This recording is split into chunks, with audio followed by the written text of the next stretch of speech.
ನಮೋ ತಸ್ಸ ಭಗವತೋ ಅರ್ಹತೋ ಸಮ್ಮಾ ಸಂಬುದ್ಧಸ್ಸ. ಬುದ್ಧಂ ಶರಣಂ ಗಚ್ಛಾಮಿ, ಧಮ್ಮಂ ಶರಣಂ ಗಚ್ಛಾಮಿ, ಸಂಘಂ ಶರಣಂ ಗಚ್ಛಾಮಿ.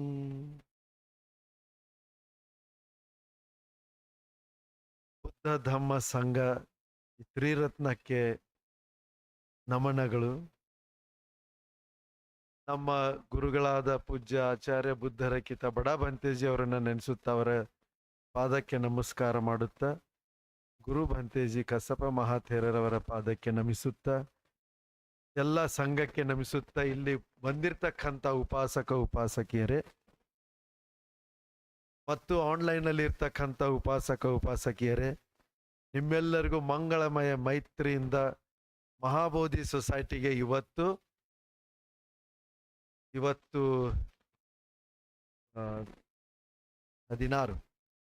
16 ನವೆಂಬರ್ 2025 ಈ ಭಾನುವಾರದ ಕಾರ್ಯಕ್ರಮಕ್ಕೆ ನಿಮ್ಮೆಲ್ಲರಿಗೂ ಸ್ವಾಗತ. ಭಗವಾನ್ ಬುದ್ಧರ ಜೀವನ ಅದೆಂತ ಒಂದು ದೊಡ್ಡ ಆಶ್ಚರ್ಯಕರ ಜೀವನ ಆಗಿತ್ತು. ಎಲ್ಲ ಅವರು ಕಂಡು ಹಿಡಿದು ಬೋಧಿಸಿದ್ದು ಅದೆಲ್ಲ ನಮ್ಮ ದಿನನಿತ್ಯದ ಜೀವನಕ್ಕೆ ಬೇಕಾಗಿರೋದಾಗಿದ್ರು ಕೂಡ, ಆದ್ರೆ ಒಂದು ರೀತಿಯಿಂದ ಭಿನ್ನವಾಗಿತ್ತು. ಯಾಕೆ ಭಿನ್ನವಾಗಿತ್ತು?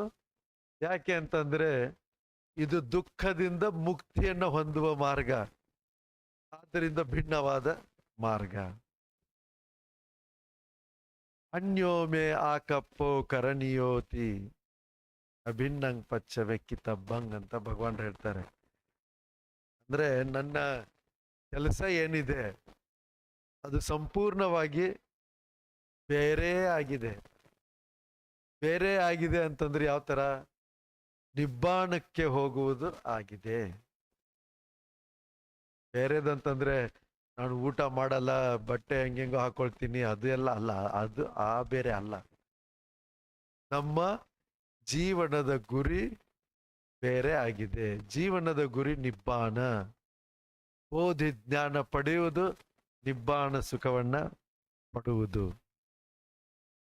ಆದ್ರೆ ಅದು ನಮ್ಮ ದಿನನಿತ್ಯದ ಜೀವನದಲ್ಲಿ ಕಾಣಿಸ್ಕೊಳ್ಬೇಕು. ಅದು ಕಟ್ಟ ಕಡೆಯ ಅತಿ ಉನ್ನತವಾದ ಜ್ಞಾನ ಅದು ಯಾವಾಗ ಬರುತ್ತೋ ಬಿಡುತ್ತೋ ಅದು ನಮಗೆ ಅಂಥದ್ದು ಇಂಪಾರ್ಟೆಂಟ್ ಅಲ್ಲ. ಆದ್ರೆ ಈಗ ಪ್ರತಿನಿತ್ಯದ ಜೀವನದಲ್ಲಿ ಅದರ ಒಂದೊಂದು ರುಚಿಯನ್ನ ನಾವು ಪಡಿಬೇಕು. ಈಗ ನಾವು ಸೂರ್ಯನನ್ನ ನೋಡ್ಬೇಕು ಅಂತಂದ್ರೆ, ಸೂರ್ಯನನ್ನ ತಿಳಿಬೇಕು ಅಂತಂದ್ರೆ ನಾವೇನ್ ಮಾಡ್ತೀವಿ? ಹೋಗ್ಬಿಟ್ಟು ಸೂರ್ಯನ ಹಿಡಿಯೋದಕ್ಕೆ ಹೋಗ್ತೀವ? ಇಲ್ಲ. ಸೂರ್ಯ ಕಿರಣಗಳಿವೆ. ಆ ಕಿರಣಗಳನ್ನ ನಾವು ಒಂದೊಂದು ಕಿರಣವನ್ನ ಅನುಭವಿಸುತ್ತಾ ಅದ್ರ ಮೇಲೆ ಪರೀಕ್ಷಿಸುತ್ತಾ ಹೋದಾಗ ಸೂರ್ಯನ ಗುಣಗಳು ಜಾಸ್ತಿ ಗೊತ್ತಾಗ್ತಾ ಹೋಗ್ತವೆ. ಅದೇ ರೀತಿ ನಮ್ಮ ಜೀವನದಲ್ಲಿ ಆ ಬೋಧಿಯ ಗುಣಗಳನ್ನ ನಾವು ಸವಿಬೇಕು, ಅದರ ರುಚಿಯನ್ನ ನಾವು ನೋಡ್ತಾ ಇರಬೇಕು. ಆದ್ದರಿಂದನೇ ಭಗವಾನ್ ಬುದ್ಧರು ಈ ಶೀಲ, ಸಮಾಧಿ, ಪ್ರಜ್ಞೆ ಅಂತ ಮಾರ್ಗ ಕೊಟ್ಟಿದ್ದಾರೆ. ಅಥವಾ ದಾನ, ಶೀಲ, ಭಾವನಾ ಅಂತಕ್ಕಂಥ ಮಾರ್ಗ ಅಂತಾನು ಹೇಳ್ಬೋದು. ಯಾವುದೇ ಹೇಳಿದ್ರು ಅದು ಒಂದೇ ಮಾರ್ಗ, ಅಷ್ಟಾಂಗಿಕ ಮಾರ್ಗ. ಅರ್ಥ ಆಯ್ತಲ್ಲ? ಇಲ್ಲಿ ಅನ್ಯೋಮೆ ಆ ಕಪ್ಪು ಅಂದ್ರೆ ನನ್ನ ದಾರಿಯೇ ಬೇರೆ, ನನ್ನ ಕೆಲಸ ಮಾಡುವುದೇ ಬೇರೆ ಅಂತಂತಂದ್ರೆ ಮನಸ್ಸನ್ನ ಬೆಳೆಸುವ ಕೆಲಸ, ಮನಸ್ಸನ್ನ ಹಾಳು ಮಾಡುವ ಕೆಲಸ ಅಲ್ಲ. ಮನಸ್ಸಿನಲ್ಲಿ ಪ್ರಜ್ಞೆಯನ್ನ ಬೆಳೆಸುವ ಕೆಲಸ, ಅಜ್ಞಾನವನ್ನ ಗಟ್ಟಿ ಮಾಡುವ ಕೆಲಸ ಅಲ್ಲ. ಮನಸ್ಸಿನಲ್ಲಿ ದ್ವೇಷವನ್ನ, ಅಸೂಯೆಯನ್ನ, ವೈರತ್ವವನ್ನ ತೆಗೆದು ಹಾಕುವ ಕೆಲಸ, ಮೈತ್ರಿಯನ್ನು ಬೆಳೆಸುವ ಕೆಲಸ, ಆ ಒಂದು ವೈರತ್ವವನ್ನ ಗಟ್ಟಿ ಮಾಡುವ ಕೆಲಸ ಅಲ್ಲ. ಅರ್ಥ ಆಯ್ತಲ್ಲ? ಸೊ ಆದ್ದರಿಂದ ಇದನ್ನ ಮನಸ್ಸಲ್ಲಿ ಇಟ್ಕೊಳ್ಳಿ. ಅನ್ಯೋಮೆ ಆ ಕಪ್ಪು, ನನ್ನದೊಂದು ಕೆಲಸ ಇದೆ, ಅದು ಸ್ವಲ್ಪ ಬೇರೆನೇ ಇದೆ. ಈ ಲೋಕದಲ್ಲಿ ಈ ವೈರತ್ವ ಇದನ್ನ ಬೆಳೆಸೋದಿಕ್ಕೆ ಅದು ಸಾಮಾನ್ಯ, ಅದರಲ್ಲಿ ಏನು ವಿಶೇಷತೆ ಇಲ್ಲ, ಆ ತರನೇ ಇರಬೇಕು ಅಂತ ಹೇಳೋರು ಬೇಕಾದಷ್ಟು ಜನ ಇದ್ದಾರೆ. ಅರೆ ನೀವು ಪರೀಕ್ಷೆ ಮಾಡಿ ನೋಡಿ, ನಿಮ್ಮ ಮನಸ್ಸಿಗೆ ಅದು ಸಮಾಧಾನ ತರುತ್ತಾ? ವೈರತ್ವ ಹುಟ್ಟಿದ್ರೆ ಅದು ನನ್ನ ಮನಸ್ಸಲ್ಲಿ ಶಾಂತಿ ಸಮಾಧಾನ ತರುತ್ತಾ? ಇಲ್ಲ. ಆದ್ದರಿಂದ ವೈರತ್ವ ಸರಿಯಲ್ಲ.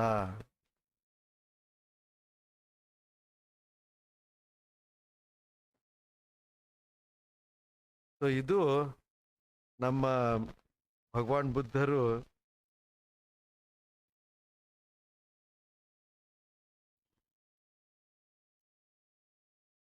ನಮಗೆ ಕೊಟ್ಟಿರುವ ಒಂದು ಸಂದೇಶ. ಇದು ಒಂದು ಬಹಳ ಒಂದು ಘಟನೆ ನಡೆಯುತ್ತೆ ಭಗವಾನ್ ಬುದ್ಧರ ಜೀವನದಲ್ಲಿ. ಅದು ಮೊದಲಿಗೆ ಭಗವಾನ್ ಬುದ್ಧರು ಗ್ರಹ ತ್ಯಾಗ ಮಾಡಿ ಹೋಗ್ತಾರೆ. ಅದನ್ನ ಮಹಾ ಅಭಿನಿಕ್ಕಮನ ಅಂತ ಹೇಳ್ತಾರೆ. ಮಹಾ ಅಭಿನಿಕ್ಕಮನ. ಮಹಾ ಅಂದ್ರೆ ಬಹಳ ಶ್ರೇಷ್ಠ, ಅಭಿ ಅಂದ್ರೆ ಉನ್ನತ, ಶ್ರೇಷ್ಠವಾದ ಉನ್ನತವಾದ, ನಿಕ್ಕಮನ ಅಂದ್ರೆ ತ್ಯಾಗ.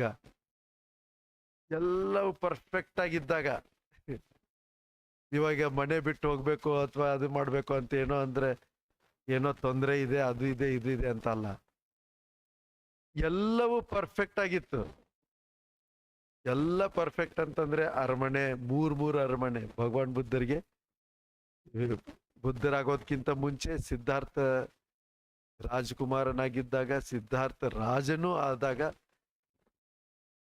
ಬೇಸಿಗೆ ಕಾಲಕ್ಕೆ ಒಂದು ಅರಮನೆ, ಮಳೆಗಾಲಕ್ಕೆ ಒಂದು, ಚಳಿಗಾಲಕ್ಕೆ ಒಂದು.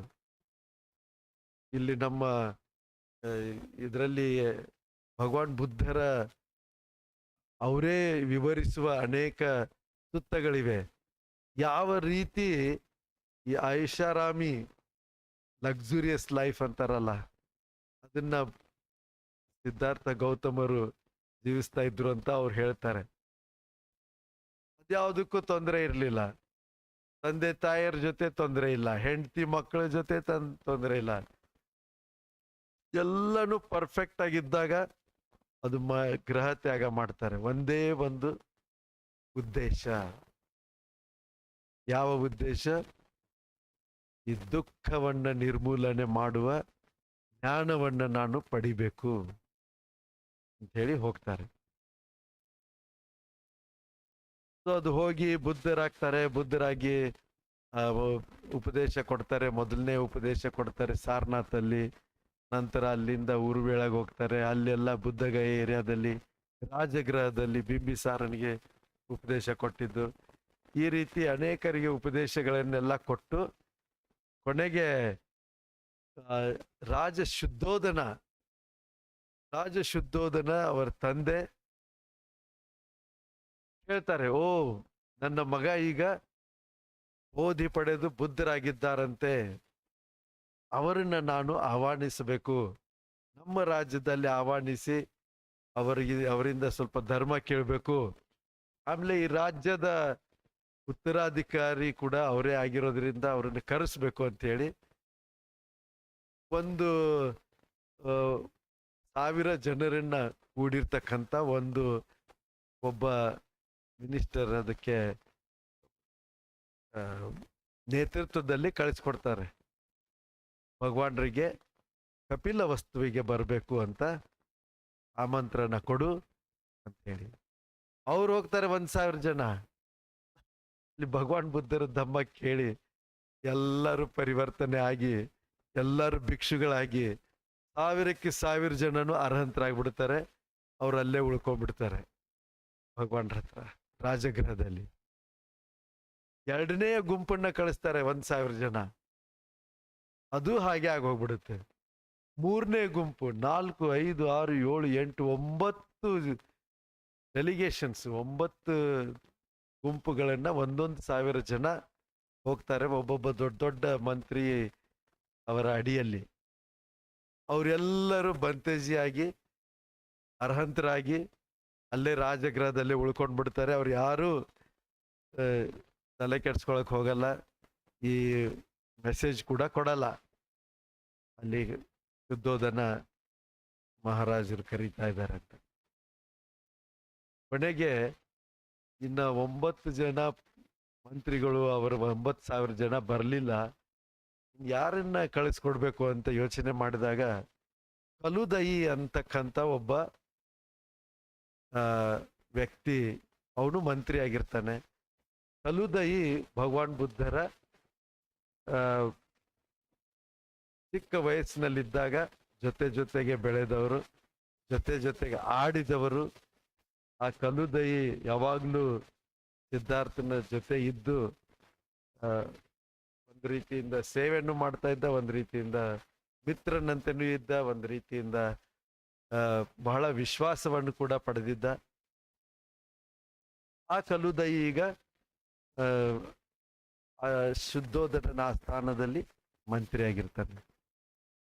ಕಲುದಯಿ ಕರೆದ್ಬಿಟ್ಟು ಶುದ್ಧೋಧನ ರಾಜ ಹೇಳ್ತಾನೆ, ನೋಡಪ್ಪ, ನಾನಿವಾಗ 9 ಗುಂಪುಗಳನ್ನ ಕಳಿಸ್ದೆ, ಭಗವಾನ್ ಬುದ್ಧರನ್ನ ಕರ್ಕೊಂಡ್ ಬಾ ಅಂತ.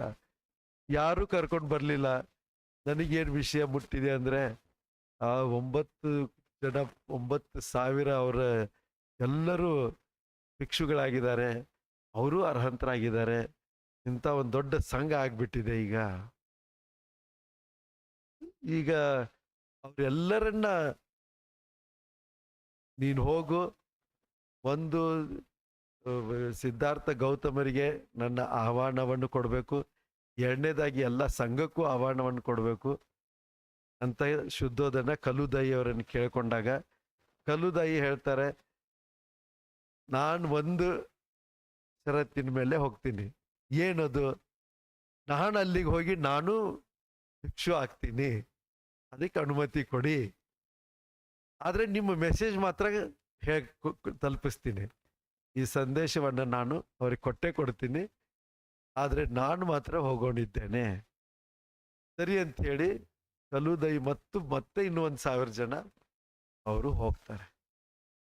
ಹೋಗಿ ಅಲ್ಲಿ ಭಗವಾನ್ ಬುದ್ಧರಿಗೆ ನಮಸ್ಕಾರ ಮಾಡಿ, ಈ ರೀತಿ ರಾಜ ಶುದ್ಧೋಧನ ಈ ಸಂದೇಶವನ್ನು ಕಳಿಸಿದ್ದಾರೆ, ದಯಮಾಡಿ ಕಪಿಲ ವಸ್ತುವಿಗೆ ಬರಬೇಕು ಅಂತ ಹೇಳಿ ಕೇಳ್ಕೊಂಡು ಮತ್ತೆ ಅಲ್ಲಿ ಧಮ್ಮ ಕೇಳ್ತಾರೆ. ಅವರು ಎಲ್ಲ ಭಿಕ್ಷುಗಳಾಗ್ಬಿಡ್ತಾರೆ, ಅರ್ಹಂತರಾಗ್ಬಿಡ್ತಾರೆ, ಭಗವಾನ್ರ ಜೊತೆನೆ ಉಳ್ಕೊಂಡ್ಬಿಡ್ತಾರೆ.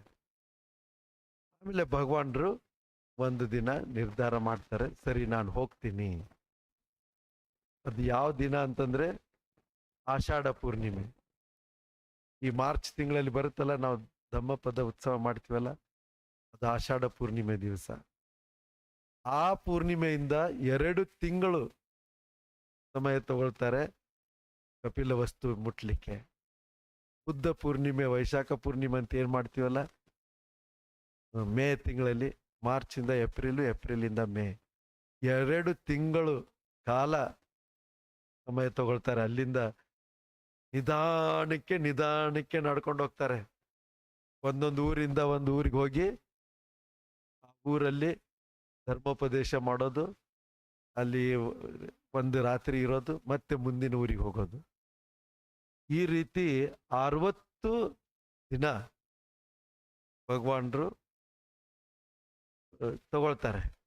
2 ತಿಂಗಳು, 58, 59 ದಿನ ಅದೇನಾಗುತ್ತೋ. ಪ್ರತಿದಿನ ಭಗವಾನ್ರು ಧರ್ಮೋಪದೇಶ ಮಾಡ್ತಾ ಇದ್ರು. ಆ ಊರಿನಲ್ಲಿ ಧರ್ಮೋಪದೇಶ ಮಾಡಿದ್ಮೇಲೆ ಅನೇಕ ಜನ ಪ್ರಶ್ನೋತ್ತರ ಮಾಡೋದು, ಕೇಳುವುದು, ಅನೇಕ ಜನ ಭಿಕ್ಷುಗಳಾಗೋದು, ಅದೆಲ್ಲ ನಡೀತಾ ಇತ್ತು. ಕಲುದಯಿ ಈಗ ದೊಡ್ಡ ಅರ್ಹಂತ ಬಂತೇಜಿ ಆಗ್ಬಿಟ್ಟಿದ್ದಾರೆ. ಕೇವಲ ಅರ್ಹಂತ ಬಂತೇಜಿ ಅಲ್ಲ, ಎಲ್ಲಾ ರೀತಿಯ ರಿದ್ಧಿ ಶಕ್ತಿಗಳನ್ನ ಪಡೆದಿರುವ ಅರ್ಹಂತ ಬಂತೇಜಿ. ಅವರಿಗೆ ಶುದ್ಧೋಧನ ರಾಜನ ಮೇಲೆ ಬಹಳ ಕರುಣೆ. ಶುದ್ಧೋಧನ ಇಷ್ಟೆಲ್ಲ ಬಹಳ ಕಳಕಳಿಯಿಂದ ವಿನಂತಿಸಿಕೊಂಡಿರೋದ್ರಿಂದ ನಾನು ವಿಷಯವನ್ನು ತಿಳಿಸ್ಬೇಕು ಅಂತ ಹೇಳಿ ಪ್ರತಿದಿನ ಯಾವಾಗ ಭಗವಾನ್ರು ಒಂದು ಊರಿಗೆ ಹೋಗಿ ಧರ್ಮೋಪದೇಶ ಮಾಡ್ತಿದ್ರು, ಅದನ್ನ ಅವತ್ತಿನ ರಾತ್ರಿ ಕಲುದಯಿ ಬಂತೇಜಿ ಈ ರಿದ್ಧಿ ಶಕ್ತಿಯಿಂದ ಹಾರಿ ಹೋಗಿ ಆ ಶುದ್ಧೋಧನನ ಅರಮನೆಗೆ ಹೋಗಿ ಭೇಟಿಯಾಗಿ ಹೇಳ್ತಾ ಇದ್ರು, ಇವತ್ತು ಭಗವಾನ್ರು ಈ ಊರಿಗೆ ಬಂದ್ರು, ಇಲ್ಲಿ ಈ ಉಪದೇಶವನ್ನ ಕೊಟ್ರು ಅಂತ ಹೇಳಿ ಮತ್ತೆ ವಾಪಸ್ ಬರ್ತಾ ಇದ್ರು. ಸೊ ಈ ರೀತಿ ಹೇಳ್ತಾ ಹೇಳ್ತಾ ಹೇಳ್ತಾ ಭಗವಾನ್ರು ಬರ್ತಾರೆ ಕಪಿಲ ವಸ್ತುವಿಗೆ.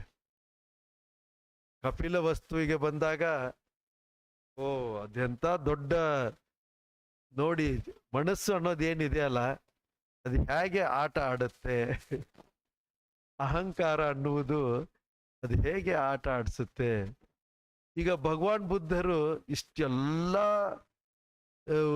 ಊರುಗಳಲ್ಲೆಲ್ಲ ಸುತ್ತಿ ಧರ್ಮೋಪದೇಶ ಮಾಡಿ ಇಷ್ಟೆಲ್ಲ ಜನಗಳಿಗೆ ಪರಿವರ್ತನೆ ಮಾಡಿ ಇದನ್ನೆಲ್ಲ ಮಾಡಿದ್ದನ್ನ ಕೇಳಿದ್ರು ಕೂಡ ಈಗ ಕಪಿಲ ವಸ್ತುವಿಗೆ ಬಂದಾಗ ಯಾರ್ಯಾರು ಹಿರಿಯರಿದ್ರು, ಸಿದ್ಧಾರ್ಥ ರಾಜಕುಮಾರನಿಗಿಂತ ವಯಸ್ಸಿನಲ್ಲಿ ಹಿರಿಯರಿದ್ದವರೆಲ್ಲ ಅವ್ರು ಯೋಚನೆ ಮಾಡಿದ್ರು, ಓ ಇವ್ ಸಿದ್ಧಾರ್ಥ ರಾಜಕುಮಾರ ನಮ್ಮ ರಾಜಕುಮಾರ, ನನ್ನಕ್ಕಿಂತ ಕಿರಿಯವನು, ಇವಾಗ ನಾನು ಹೇಗೆ ಹೋಗಿ ಅವರನ್ನ ಸ್ವಾಗತ ಮಾಡ್ಲಿ, ಅವ್ರು ಬುದ್ಧರಾಗಿದ್ದಾರೆ, ಅದರ ಶ್ರೇಷ್ಠತೆ ಅದ್ಯಾವುದು ಗೊತ್ತಿಲ್ಲ. ಅಹಂಕಾರ ಬಂದ್ಬಿಟ್ರೆ ಎಲ್ಲ ಒಳ್ಳೆತನ ಹೋಗ್ಬಿಡುತ್ತೆ. ಈ ಅಹಂಕಾರ ಇದೆಯಲ್ಲ ಅದು ಮುಚ್ಚಿಬಿಡುತ್ತೆ. ನಾನು ನಾನು ನಾನು ದೊಡ್ಡವನು ಅಂತ. ಆಗ ಈ ಎಲ್ಲ ಭಗವಾನ್ರು ಬಂದ್ಮೇಲೆ ಆ ಹಿರಿಯರು ಅನ್ಸ್ಕೊಳ್ಳೋರು ಅವ್ರು ಹೇಳ್ತಾರೆ ಕಿರಿಯರಿಗೆ, ನೀವು ಹೋಗಿ ಹೋಗಿ ಹೂಗಳನ್ನ ತಗೊಂಡೋಗಿ ಅಲ್ಲಿ ಹೋಗಿ ನೀವು ಸ್ವಾಗತ ಮಾಡ್ರಿ, ನೀವೆಲ್ಲ ನಿಂತ್ಕೊಳ್ರಿ ಅಂತ ಹೇಳಿ. ಅಂತ ಒಂದು ಅಹಂಕಾರದ ಮನಸ್ಥಿತಿ ಭಗವಾನ್ರು ಬರ್ತಾರೆ 10,000 ಭಿಕ್ಷುಗಳೊಂದಿಗೆ. ಎಲ್ಲ ಸಾಕ್ಯ ಇವರು ಅವರು ಇವಾಗೆಲ್ಲ ಭಿಕ್ಷುಗಳಾಗಿದಾರಲ್ಲ ಅವರು. ಆಮೇಲೆ ಇನ್ನ ಮೊದಲು 10,000 ಜನ ಇದ್ರು, 20,000 ಜನ ಭಿಕ್ಷುಗಳೊಂದಿಗೆ ಬರ್ತಾರೆ. ಅದೆಂತ ಒಂದು ನೋಡ್ಲಿಕ್ಕೆ ಅದೊಂದು ದೃಶ್ಯ ಯಾವ ತರ ಇರ್ಬೋದು.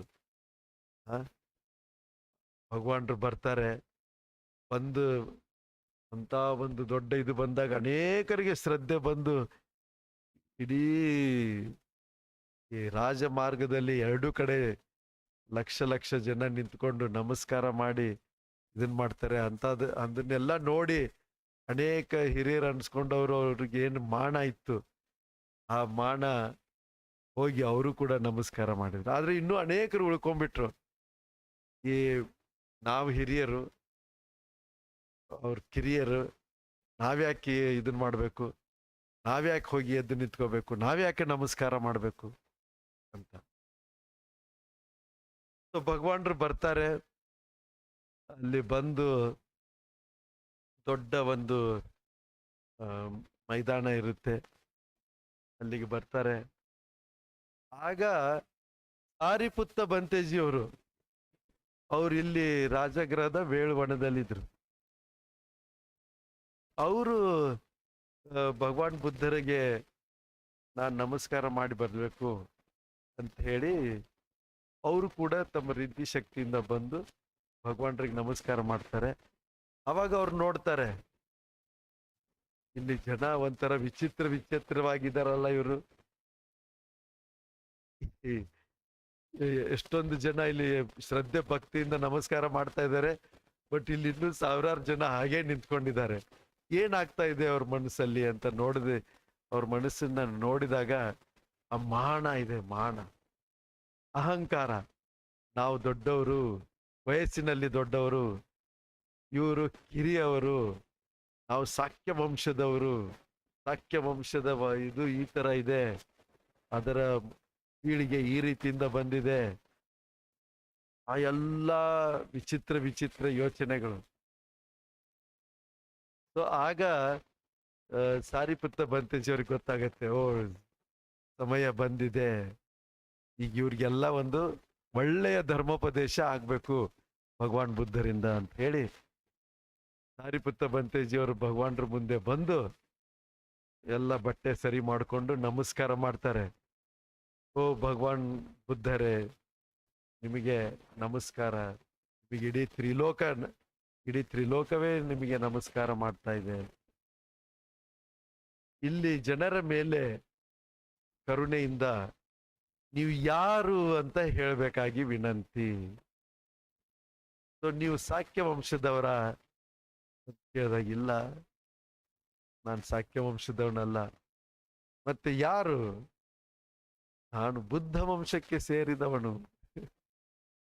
ಅಂತ ಹೇಳಿದಾಗ ಸಾರಿಪುತ್ತ ಬಂತೇಜಿ ಕೇಳ್ಕೊಳ್ತಾರೆ, ಭಗವಾನ್ರೆ, ಈ ಬುದ್ಧ ವಂಶದ ಹೇಗ್ ಬಂದಿದೆ, ಹೇಗ್ ನಡ್ಕೊಂಡು ಬಂದಿದೆ, ಎಲ್ಲಿಂದ ಪ್ರಾರಂಭವಾಯಿತು, ಇದನ್ನು ಸ್ವಲ್ಪ ವಿವರಣೆ ಮಾಡಿ.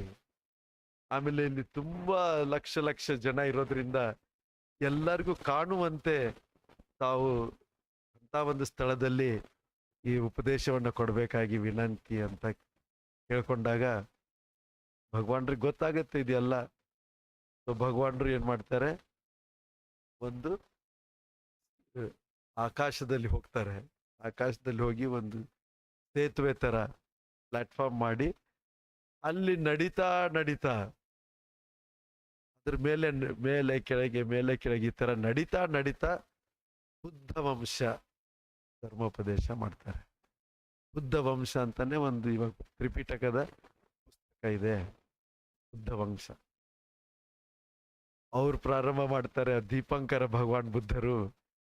ಅವಾಗ ಸುಮೇಧ ಪಂಡಿತ ಹಾಗೆ ನೋಡಿ ದೀಪಂಕರ ಭಗವಾನ್ರಿಗೆ ನಮಸ್ಕಾರ ಮಾಡಿ, ಆಗ ಬೋಧಿಸತ್ವನಾಗಿ, ನಂತರ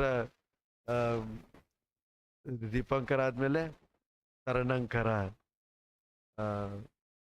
ಆ ರೀತಿ 28 ಬುದ್ಧರಿಗೆ ನಾವು ನಮನ ಮಾಡ್ತೀವಲ್ಲ, ಅದರಲ್ಲಿ ದೀಪಂಕರ ಬುದ್ಧರಿಂದ ಹಿಡಿದು ಕස්සಪ ಬುದ್ಧವರೆಗೆ 24 ಬುದ್ಧರನ್ನ ಅವರು ಭೇಟಿಯಾಗಿರ್ತಾರೆ. ದೀಪಂಕರ ಬುದ್ಧರ ಪಾದದಡಿಯಲ್ಲಿ ಬೋಧಿಸತ್ವರಾಗಿರ್ತಾರೆ. ಅಲ್ಲಿಂದ ಹಿಡಿದು ಕස්සಪ ಬುದ್ಧರವರೆಗೆ ಎಲ್ಲ ಬುದ್ಧರನ್ನ ಅವರು ಸಂಪರ್ಕ ಮಾಡಿ ಆಶೀರ್ವಾದ ಪಡೆದಿರ್ತಾರೆ. ಕೊನೆಗೆ ತಮ್ಮ ಜೀವನವನ್ನು ಕೂಡ ಹೇಳ್ತಾರೆ. ಇದು ಬುದ್ಧ ವಂಶ. ಒಬ್ಬೊಬ್ರು ಬುದ್ಧರಿಂದ ಯಾವ ರೀತಿ ಆಶೀರ್ವಾದ ಪಡೆದು ಈ ಪಾರಮಿಗಳನ್ನ ಪೂರ್ಣ ಮಾಡಿ ಬಂದಿರ್ತಕ್ಕಂಥದ್ದು. ಸೊ ಯಾವಾಗ ಈ ಬುದ್ಧ ವಂಶವನ್ನ ಬೋಧಿಸ್ತಾರೆ, ಅವಾಗ ಇವರೆಲ್ಲರಿಗೂ ಆಶ್ಚರ್ಯ ಆಗಿ, ನಾವೆಲ್ಲಿ ಭಗವಾನ್ ಬುದ್ಧರಲ್ಲಿ, ಬುದ್ಧ ವಂಶೆಯಲ್ಲಿ, ಸಾಕ್ಯ ವಂಶೆಯಲ್ಲಿ ಅಂತೇಳಿ ಎಲ್ಲರೂ ಕಾಲಿಗೆ ಬಿದ್ದು ನಮಸ್ಕಾರ ಮಾಡಿ ಭಗವಾನ್ರಿಗೆ ಗೌರವವನ್ನ ತೋರಿಸ್ತಾರೆ. ಆದ್ರೂ ಕೂಡ ಕೆಲವೊಂದು ಜನ ಅವರಲ್ಲಿ ಉಳ್ಕೊಂಡಿರ್ತಾರೆ, ಇನ್ನೂ ಆ ಮಾನ ಗಟ್ಟಿಯಾಗಿ ಇಟ್ಕೊಂಡವರು. ಅವರಿಗೆ ಬುದ್ಧ ವಂಶದ ಬಗ್ಗೆ, ಓ ಬುದ್ಧರಂತಂದ್ರೆ ಇಷ್ಟು ದೊಡ್ಡವರು ಶ್ರೇಷ್ಠರು ಅಂತ ಗೊತ್ತು, ಆದ್ರೆ ಅವರ ವರ್ತನೆಗಳು, ಅವ್ರು ಯಾವ ರೀತಿ ಇರ್ತಾರೆ ಗೊತ್ತಿಲ್ವಲ್ಲ. ಈಗ ತಾನೇ ಭಗವಾನ್ ಬುದ್ಧರಾಗಿ 1 ವರ್ಷ ಆಗಿದೆ, ಮೊದಲನೆಯ ಬಾರಿಗೆ ಇಲ್ಲಿ ಬಂದಿದ್ದಾರೆ. ಆಗ ಭಗವಾನ್ರು ಮರುದಿನ ಅಲ್ಲಿ ಬೆಳಿಗ್ಗೆ ಎದ್ದು ಪಿಂಡ ಪಾತ್ರೆಯನ್ನ ತೆಗೆದುಕೊಂಡು ಅದೇ ಮಾರ್ಗದಲ್ಲಿ, ಯಾವ ಮಾರ್ಗದಲ್ಲಿ ರಾಜಕುಮಾರನಾಗಿ ಈ ಚಿನ್ನದಂತ ರಥದಲ್ಲಿ ಓಡಾಡ್ತಾ ಇದ್ರು ಆ ರಾಜಕುಮಾರ, ಅದೇ ಮಾರ್ಗದಲ್ಲಿ ಈಗ ಬುದ್ಧರಾಗಿ ಪಿಂಡ ಪಾತ್ರೆಯನ್ನು ತೆಗೆದುಕೊಂಡು ದಾನ ಸ್ವೀಕಾರಕ್ಕಾಗಿ ಮನೆಯಿಂದ ಮನೆಗೆ ಹೋಗ್ತಿರ್ತಾರೆ. ಆಗ ದೂರದಿಂದ ಈ ಯಶೋಧರೆ, ಆ ಸಿದ್ಧಾರ್ಥ ಗೌತಮನ ಪತ್ನಿ ಯಶೋಧರೆ ದೂರದಿಂದ ನೋಡ್ತಾಳೆ. ನೋಡಿ ಗೊತ್ತಾಗುತ್ತೆ, ಇದು ಭಗವಾನ್ ಬುದ್ಧರು ಏನ್ ಮಾಡ್ತಾ ಇದ್ದಾರೆ, ಈ ಪಿಂಡ ಪಾತ್ರೆಯಲ್ಲಿ ದಾನ ಸ್ವೀಕಾರ ಮಾಡ್ತಾ ಇದ್ದಾರೆ. ಅದನ್ನ ಅವ್ರು ಭಿಕ್ಷಾಟನೆ ಅಂತ ಹೇಳೋದು. ಅವಳಿಗೆ ಶಾಕ್ ಆಗಿ ಅವಳು ಓಡ್ತಾಳೆ ತನ್ನ ಮಾವನ ಹತ್ರ, ಶುದ್ಧೋಧನ. ರಾಜ ಶುದ್ಧೋಧನಿಗೆ ಹೋಗಿ ಹೇಳ್ತಾಳೆ, ನೋಡಿ ನೋಡಿ ಈ ರೀತಿ ಯಾವ ದಾರಿನಲ್ಲಿ ರಾಜ ವೈಭವದಲ್ಲಿ ಸುತ್ತಾಡ್ತಿದ್ರೋ ಇವತ್ತು ಅವರು ಊಟಕ್ಕೋಸ್ಕರ ಭಿಕ್ಷಾಟನೆ ಮಾಡ್ತಾ ಇದ್ದಾರೆ. ಆಗ ರಾಜನಿಗೆ ತುಂಬಾ ಕೋಪ ಬಂದ್ಬಿಡುತ್ತೆ, ಆಶ್ಚರ್ಯ ಆಗ್ಬಿಡುತ್ತೆ. ಆ ಬಟ್ಟೆ ಕೂಡ ಸರಿಯಾಗಿ ಎಲ್ಲ ಬಟ್ಟೆಯನ್ನು ಸರಿಯಾಗಿ ಹಾಕೊಂಡು ಇರೋದಿಲ್ಲ. ಬೇಗ ಬೇಗ ಬೇಗ ತನ್ನ ಸ್ತೋತ್ರ ಕಟ್ತಾ, ತನ್ನ ಮೇಲ್ಗಡೆ ಬಟ್ಟೆಯನ್ನ ಕಟ್ತಾ, ಇನ್ನೂ ಸರಿಯಾಗಿ ಇದನ್ನೇ ಮಾಡಿರಲ್ಲ, ಅದು ಕಳ್ಚ್ಕೊಂಡು ಬರ್ತಾ ಇರುತ್ತೆ. ಅದನ್ನ ಕೈಯಿಂದನೇ ಹಿಡ್ಕೊಂಡು ರಾಜ ಓಡಿ ಹೋಗ್ತಾನೆ. ಅಂದ್ರೆ ಅಷ್ಟು ಮನಸ್ಸಲ್ಲಿ ತಳಮಳ. ಓಡಿ ಹೋಗಿ ಭಗವಾನ್ ಬುದ್ಧರ ಹತ್ರ ಹೋಗಿ ಹೇಳ್ತಾರೆ, ಓ ಪೂಜ್ಯರೇ, ಏನ್ ಮಾಡ್ತಾ ಇದ್ದೀರಿ ನೀವು? ಆಗ ಭಗವಾನ್ ಹೇಳ್ತಾರೆ, ಏನ್ ಮಾಡ್ತಾ ಇದ್ದೀನಿ? ಈ ಮಾರ್ಗದಲ್ಲಿ ನೀವು ಚಿನ್ನದ ರಥದಲ್ಲಿ ಇಲ್ಲಿ ಓಡಾಡ್ಕೊಂಡಿರೋರು ಈಗ ಇಲ್ಲಿ ಈ ಭಿಕ್ಷಾಟನೆ ಮಾಡೋದು ಎಂತ ಒಂದು ತಪ್ಪು ಕೆಲಸ. ನಮ್ಮ ಸಾಕ್ಯ ವಂಶದ ಮರ್ಯಾದೆ ಹೋಗ್ತಾ ಇದೆ.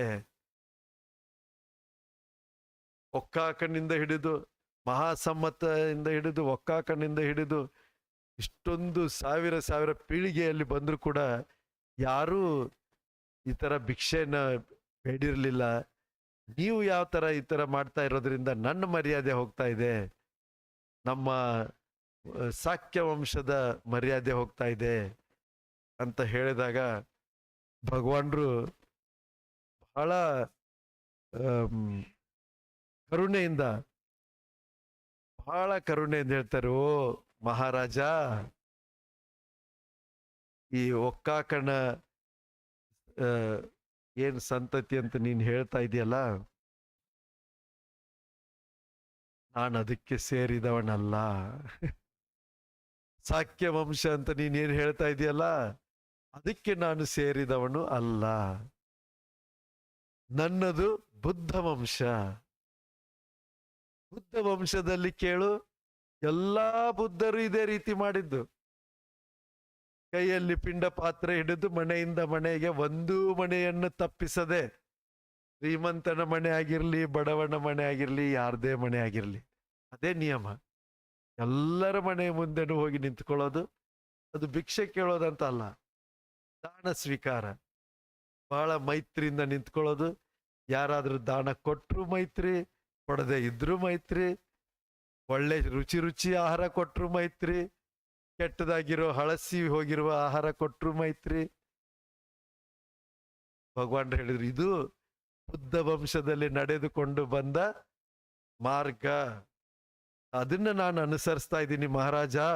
ನಾನು ನಿಮ್ಮ ಸಾಕ್ಯ ವಂಶಕ್ಕೆ ಸೇರಿದವನು ಅಲ್ಲ. ನಾನು ಎಲ್ಲ ಅಂತ್ಯಗಳನ್ನ ತ್ಯಾಗ ಮಾಡಿದ್ದೇನೆ. ನಾನು ಮಾರನನ್ನ ಸೋಲಿಸಿದ್ದೇನೆ. ಎಲ್ಲ ಮನಸ್ಸಿನ ಕ್ಲೇಶಗಳನ್ನ ಅವುಗಳನ್ನ ಮೀರಿ ಹೋಗಿದ್ದೇನೆ. ನನ್ನ ಜ್ಞಾನ ಎಲ್ಲವನ್ನು ತಿಳಿದಿರ್ತಕ್ಕಂಥ ಸರ್ವಜ್ಞತ್ವದ ಜ್ಞಾನವಾಗಿದೆ.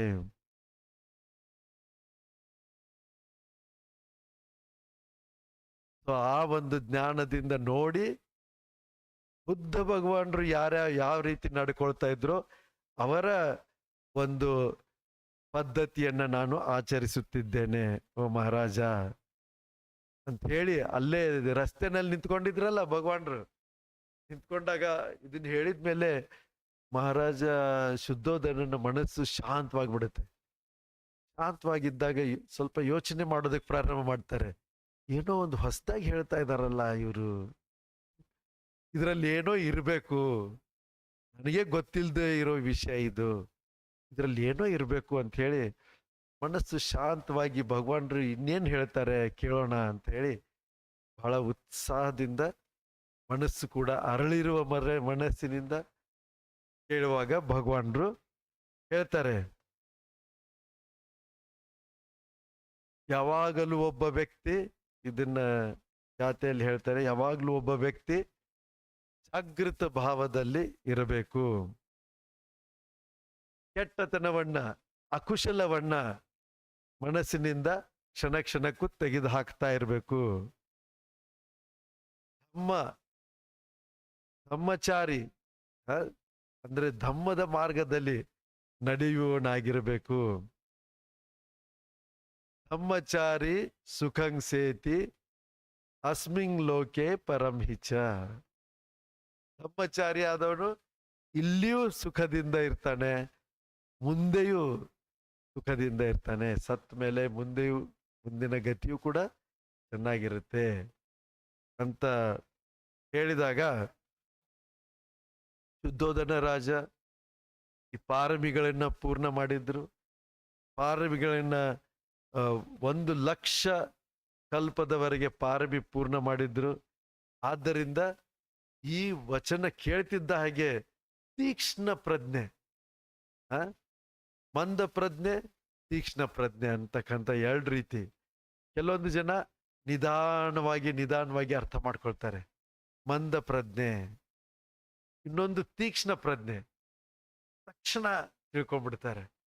ಯಾರಲ್ಲಿ ಆ ಧಮ್ಮದ ಪುಣ್ಯ ಇದೆಯೋ, ಯಾರಲ್ಲಿ ಪದೇ ಪದೇ ಈ ಧಮ್ಮದ ಸಂಪರ್ಕ ಮಾಡಿದ್ದಾರೆ, ಅನೇಕ ಜನ್ಮಗಳಲ್ಲಿ ಧಮ್ಮದ ಅಭ್ಯಾಸ ಮಾಡಿದ್ದಾರೆ, ಕೇಳಿದ್ದಾರೆ. ಇವಾಗ ನೀವೆಲ್ಲ ಕೇಳ್ತಾ ಇದ್ದೀರಿ, ಇಲ್ಲಿ ಕೇಳ್ತಾ ಇದ್ದೀರಿ, ಮನನ ಮಾಡ್ತಾ ಇದ್ದೀರಿ. ಸೊ ನಿಮಗೆ ಧಮ್ಮ ಏನಾಗ್ಬಿಡುತ್ತೆ, ಬಹಳ ಹತ್ತಿರ ಆಗ್ಬಿಡುತ್ತೆ.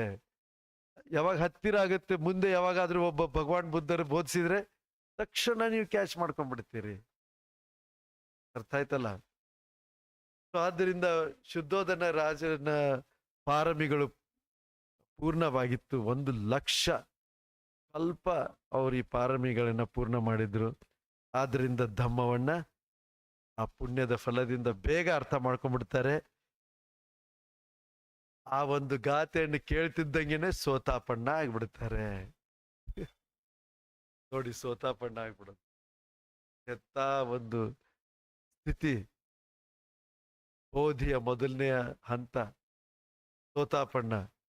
ಇನ್ನು 7 ಹುಟ್ಟುಗಳು, 7 ಜನ್ಮ, ಅದು ಕೂಡ ದುರ್ಗತಿಯಲ್ಲಿ ಹೋಗಲ್ಲ ಅಂತ ಒಂದು ಉತ್ಕೃಷ್ಟ ಇದನ್ನ ಪಡೆದುಕೊಂಡ್ಬಿಡ್ತಾರೆ.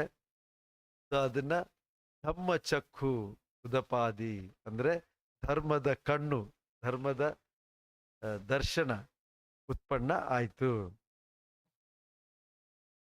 ಭಗವಾನ್ರು ನೋಡ್ತಾರೆ, ಓ ರಾಜನ ಮನಸ್ಸು ಬದಲಾವಣೆ ಆಗಿದೆ, ಆದ್ರೆ ಈ ರಾಜರಲ್ಲಿ ಇನ್ನೂ ತುಂಬಾ ಪುಣ್ಯ ಪಾರಮಿಯ ಶಕ್ತಿ ಇದೆ, ನಾನು ಇನ್ನೊಂದು ಗಾಥೆಯನ್ನ ಹೇಳ್ಬೇಕು ಅಂತ ಹೇಳಿ ಭಗವಾನ್ರು ಹೇಳ್ತಾರೆ, ಒಬ್ಬ ವ್ಯಕ್ತಿ ಒಳ್ಳೆಯ ಶೀಲ ಗುಣದ ಮಾರ್ಗದಲ್ಲಿ ನಡಿಬೇಕು ಮತ್ತು ತಪ್ಪು ದಾರಿಯಲ್ಲಿ ಅಧಮ್ಮದಲ್ಲಿ ನಡೆಯಬಾರದು. ಯಾರು ಧಮ್ಮದ ಮಾರ್ಗದಲ್ಲಿ ನಡೆಯುತ್ತಾರೋ ಧಮ್ಮಚಾರಿ ಸುಖಂಸೇತಿ ಅಸ್ಮಿಂಗ್ ಲೋಕೆ ಪರಂಹಿಚ. ಈ ಲೋಕದಲ್ಲಿಯೂ ಮುಂದಿನ ಹುಟ್ಟಿನಲ್ಲಿಯೂ ಸುಖವಾಗಿರ್ತಾರೆ ಅಂತ ಹೇಳಿ ಆ ಶೀಲದ ಬಗ್ಗೆ ಒಂದು ಮಾತನ್ನ ಹೇಳಿದ ತಕ್ಷಣ ಆ ಶುದ್ಧೋಧನ ಮಹಾರಾಜರು ಅದನ್ನು ಕೇಳ್ತಾ ಇದ್ದ ಹಾಗೆ ಸಕದಾಗಾಮಿ ಆಗಿಬಿಡ್ತಾರೆ. ಮೊದಲನೇ ಗಾತೆ ಕೇಳಿ ಸೋತಾಪಣ್ಣ ಆಗಿದ್ರು, 2ನೇ ಗಾತೆ ಕೇಳಿ ಸಗದಾಗಾಮಿ ಆಗ್ಬಿಡ್ತಾರೆ. ಓದಿ 2ನೇ ಹಂತ. ಸೊ ಹೀಗೆ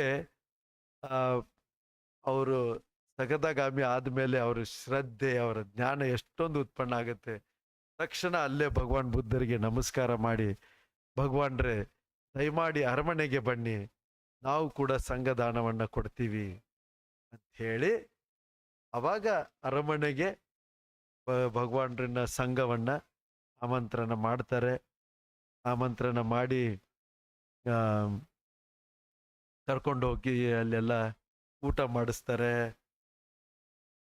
ಅದು ಅವ್ರ ಮೊದಲನೆಯ ಬುದ್ಧರಾದ ಮೇಲೆ ಮೊದಲನೆಯ ಭೇಟಿ ಆಗಿರುತ್ತೆ ನಮ್ಮ ಅರಮನೆಗೆ. ಅವಾಗ ಯಶೋಧರ ಮಾತಾಜಿ ಕೂಡ ಭೇಟಿ ಆಗ್ತಾರೆ, ತುಂಬಾ ಅಳ್ತಾಳೆ. ಅವಾಗ ಭಗವಾನ್ರು ಬಹಳ ಸೌಮ್ಯವಾಗಿ ಉಪದೇಶ ಮಾಡಿದ್ಮೇಲೆ ಅವಳು ಕೂಡ ಪರಿವರ್ತನೆ ಆಗ್ಬಿಡ್ತಾಳೆ. ಈ ರೀತಿ ಇಡೀ ಮನೆತನದಲ್ಲಿರೋ ಜನ ಒಬ್ಬೊಬ್ಬರಾಗಿ ಹರಿಯರಾಗ್ತಾ ಹೋಗ್ತಾರೆ. ಸೋತಾಪಣ್ಣ, ಸಗದಾಗಾಮಿ, ಅನಾಗಾಮಿ, ಅರಹಂತರು. ಇಂಥ ಒಂದು ದೊಡ್ಡ ಕಾಣಿಕೆಯನ್ನ ಕೊಡಲಿಕ್ಕೆ, ಇದನ್ನ ಹುಡುಕಿ ತೆಗಿಲಿಕ್ಕೆ ಅವ್ರು ಇದನ್ನೆಲ್ಲ ತ್ಯಾಗ ಮಾಡಿರ್ತಾರೆ. ಮಹಾ ಅಭಿನಿಷ್ಕ್ರಮಣ, ಇದನ್ನ ತ್ಯಾಗ ಮಾಡಿ ಹೋಗಿ ಪಡೆದುಕೊಂಡು ಮತ್ತೆ ಬಂದು ಎಲ್ಲರಿಗೂ ಧಮ್ಮವನ್ನ ಹಂಚ್ತಾರೆ. ಮುಂದೆ ಒಂದು ದಿನ ಭಗವಾನ್ರು ಮಹಾ ಧಮ್ಮಪಾಲ ಜಾತಕ ಅಂತ ಬೋಧಿಸುವಾಗ, ಅದನ್ನ ಬೋಧಿಸಿದಾದ್ಮೇಲೆ ಶುದ್ಧೋಧನ ಮಹಾರಾಜರು ಅನಾಗಾಮಿ ಆಗ್ಬಿಡ್ತಾರೆ. ಆಮೇಲೆ ಮುಂದೆ ಒಂದು ದಿನ ಅವರಿಗೆ ಆರೋಗ್ಯನೂ ಕೆಟ್ಟು ಹೋಗ್ಬಿಟ್ಟಿರುತ್ತೆ. ಅವಾಗ ಇನ್ನೊಂದು ದಿನ ಧಮ್ಮವನ್ನ ಕೇಳಿ ಅರ್ಹಂತರಾಗ್ಬಿಡ್ತಾರೆ. ಅರ್ಹಂತರಾಗಿ ಅವತ್ತಿನ ದಿವಸನೇ ಪರಿನಿಬ್ಬಾಣ ಹೊಂದುತ್ತಾರೆ. ಯಾಕಂದ್ರೆ ಅರ್ಹಂತರ ಆದ್ರೆ ಮತ್ತೆ ಈ ಗೃಹಸ್ಥನಾಗೆ ಇರೋದು ಕಷ್ಟ. ಇಲ್ಲ ಬಂತೇಜಿ ಆಗ್ತಾರೆ, ಭಿಕ್ಷುನಿನೋ ಇಲ್ಲ ಅಂತಂದ್ರೆ ಪರಿನಿಬ್ಬಾಣ ಹೊಂದ್ಬಿಡ್ತಾರೆ ಅವತ್ತಿನ ದಿವಸನೇ.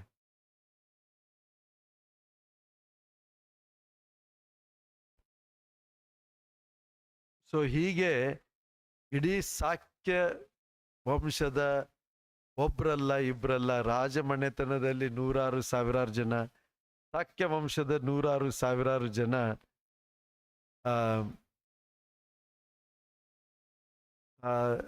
ಎಲ್ಲರೂ ಪರಿವರ್ತನೆ ಆಗಿ ಬದಲಾವಣೆ ಆಗ್ತಾರೆ.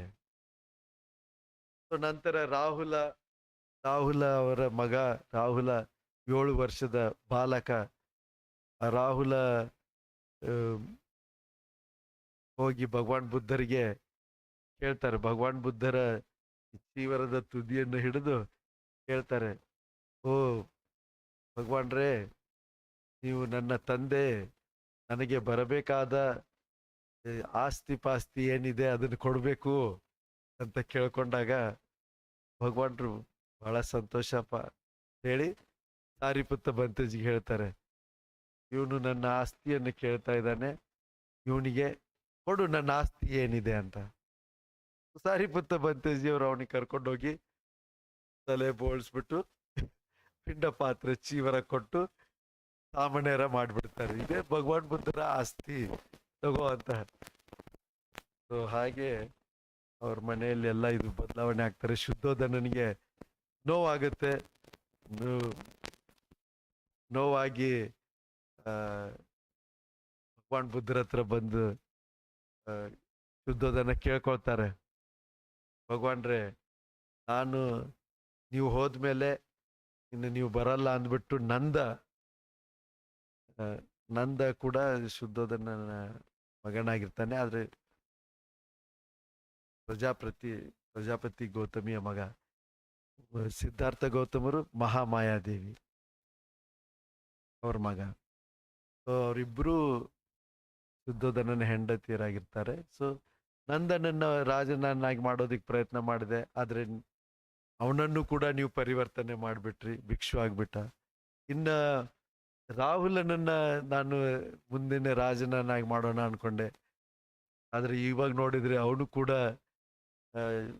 ಸಾಮಾನ್ಯರಾಗಿ ಬಿಟ್ಟಿದ್ದಾರೆ. ಈಗ ಏನ್ ಮಾಡೋದು? ದಯಮಾಡಿ ಒಂದು ರಿಕ್ವೆಸ್ಟ್ ಇದೆ. ಏನದು ರಿಕ್ವೆಸ್ಟ್? ನೀವು ಯಾರಿಗೇ ಆಗ್ಲಿ ನೀವು ಪಬ್ಬಜ್ಜ ಚೀವರವನ್ನ ಕೊಡೋದಿತ್ತು ಅಂತಂದ್ರೆ ಅವರ ತಂದೆ ತಾಯಿಯರ ಒಂದು ಅನುಮತಿಯನ್ನ ಇರ್ಲಿ ಅಂತ ಒಂದು ನಿಯಮ ಮಾಡ್ರಿ. ಆ ಒಂದ್ ವೇಳೆ ತಂದೆ ತಾಯಿಯರ ಅನುಮತಿ ಇಲ್ಲ ಅಂತಂದ್ರೆ ಅವ್ರಿಗೆ ತುಂಬಾ ನೋವಾಗುತ್ತೆ ಅಂತ ಹೇಳಿ ಕೇಳ್ಕೊಳ್ತಾರೆ. ಸೊ ಆಗ ಭಗವಾನ್ರ ನಿಯಮವನ್ನು ಮಾಡ್ತಾರೆ.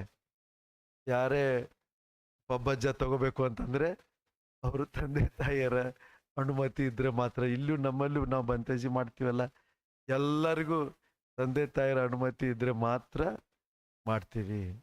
1 ವಾರ 10 ದಿನ 2 ವಾರ ಟೆಂಪ್ರರಿ ಯಾರಾದ್ರೂ ಬಂದಿರ್ತೀನಿ ಹೋಗ್ತೀನಿ ಮತ್ತೆ ವಾಪಸ್ ಅನ್ನೋರಿಗೆ ಅದು ಪರವಾಗಿಲ್ಲ. ಆದ್ರೆ ಯಾರು ಇಲ್ಲೇ ಇರ್ತೀನಿ, ನಾನು ಪಬ್ಬಜ್ಜ ಜೀವನದಲ್ಲಿ ಇರ್ತೀನಿ ಅಂತಂದ್ರೆ ಅವ್ರಿಗೆ ಆ ನಿಯಮ ಬಹಳ ಸ್ಟ್ರಿಕ್ಟ್ ಆಗಿ ನಾವು ಫಾಲೋ ಮಾಡ್ತೀವಿ.